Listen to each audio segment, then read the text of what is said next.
Bu eserleri görüyor musunuz? Sanırım Türkiye'de değiliz. Peki nasıl oldu da buralara geldiler? Bu tarihin en büyük hırsızlık hikayelerinden biri olabilir mi? Osmanlı topraklarından koparılan paha biçilemez eserler bugün farklı ülkelerde sergileniyor. Peki bu eserler nasıl kaçırıldı? Kimler sorumluydu? Ve en önemlisi Osmanlı Devleti o sırada ne yapıyordu? Bergama Zeus Sunağı. Berlin Pergamon Müzesi 1878'de Karl Humann tarafından Bergama'dan kaçırıldı. Bugün Almanya'da tüm bir müze kompleksine adını veriyor. Millet Güney Agora Kapısı.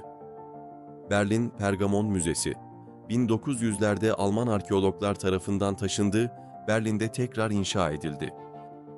Priamos'un hazinesi, Troya hazineleri. Moskova Pushkin Müzesi, Schliemann tarafından Osmanlı topraklarından kaçırıldı, önce Berlin'e, sonra Rusya'ya götürüldü.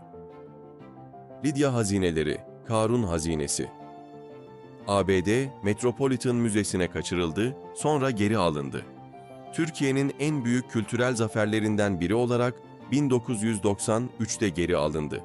Hacı İbrahim Veli Türbesi Sandukası, Berlin, Doğu Asya ve İslam Sanatları Müzesi 1905'te Konya'dan çalındı, hala geri getirilmedi. Konya Beyhekim Camii Mihrabı, Berlin Pergamon Müzesi onarım bahanesiyle Almanya'ya götürüldü. Boğazköy Sfenksi, Berlin'den Türkiye'ye geri getirildi. Türkiye'nin en başarılı diplomatik mücadelelerinden biri. Efes Artemis Tapınağı kabartmaları ve heykelleri. Londra British Museum, dünyanın 7 harikasından biri olan Efes Artemis Tapınağı'ndan alınan eserler. Nemrut Dağı'ndan heykel parçaları. Berlin Louvre British Museum. Komagene Krallığı'ndan kalan eserler birçok farklı müzeye dağılmış durumda. Didim Apollon Tapınağı'nın sütunları ve kabartmaları. Londra British Museum, Osmanlı döneminde Batılılar tarafından taşındı. Şu an British Museum'da sergileniyor. 1800'lerin sonlarına gelindiğinde Osmanlı Devleti artık eski gücünde değildi. Toprak kayıpları, ekonomik sıkıntılar ve diplomatik baskılar kültürel mirasın korunmasını zorlaştırıyordu. Ancak asıl sorun Osmanlı'nın tarihi eserleri bir servet olarak görmemesiydi. İslami eserler daha fazla korunurken antik dönem eserleri yeterince önemsenmiyordu. Bu büyük bir hataydı. Bu dönemde Batılı arkeologlar Osmanlı'nın bu ilgisizliğinden faydalanarak Anadolu'yu talan etmeye başladı. 1869 Asar-ı Atika Nizamnamesi çıkarıldı ancak büyük hatalar içeriyordu. Batılı arkeologlara ciddi ayrıcalıklar verildi. Kazı yapan kişiler buldukları eserlerin yarısını alabiliyordu. Peki sadece bu mu? Hayır.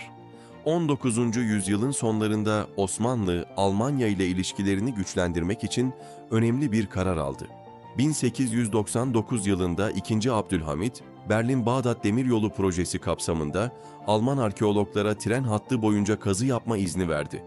Bu karar, Anadolu'dan eser kaçırmanın en büyük kolaylaştırıcılarından biri oldu. Batılı arkeologlar Osmanlı'nın bu açıklarından faydalanarak kültürel mirasımızı parça parça yurt dışına taşıdı. Bazı eserler savaş ganimeti olarak alındı, bazıları bilimsel keşif bahanesiyle, bazıları ise sahte anlaşmalarla götürüldü. Üstelik Osmanlı içinde bazı yerel yöneticiler ekonomik çıkarlar uğruna bu sürece göz yumdu. Ve sonunda Anadolu'nun hazineleri Avrupa'nın büyük müzelerinde sergilenmeye başladı. Bugün kaçırılan eserleri geri almak için büyük bir mücadele veriliyor. Ancak uluslararası hukuk büyük engeller çıkarıyor. Almanya ve İngiltere bu eserleri yasal olarak aldıklarını iddia ediyor. Türkiye, UNESCO ve uluslararası mahkemeler aracılığıyla girişimlerde bulunsa da birçok eser hala geri getirilemedi. Yine de mücadelemiz devam ediyor. Boğazköy Sfenksi gibi bazı eserler geri alındı. Peki sizce bu eserler Türkiye'ye geri döner mi? Bunun için neler yapmalıyız? Bu eserler Türkiye'nin bir parçası, bir gün ait oldukları yerde görmek dileğiyle. Hoşça kalın.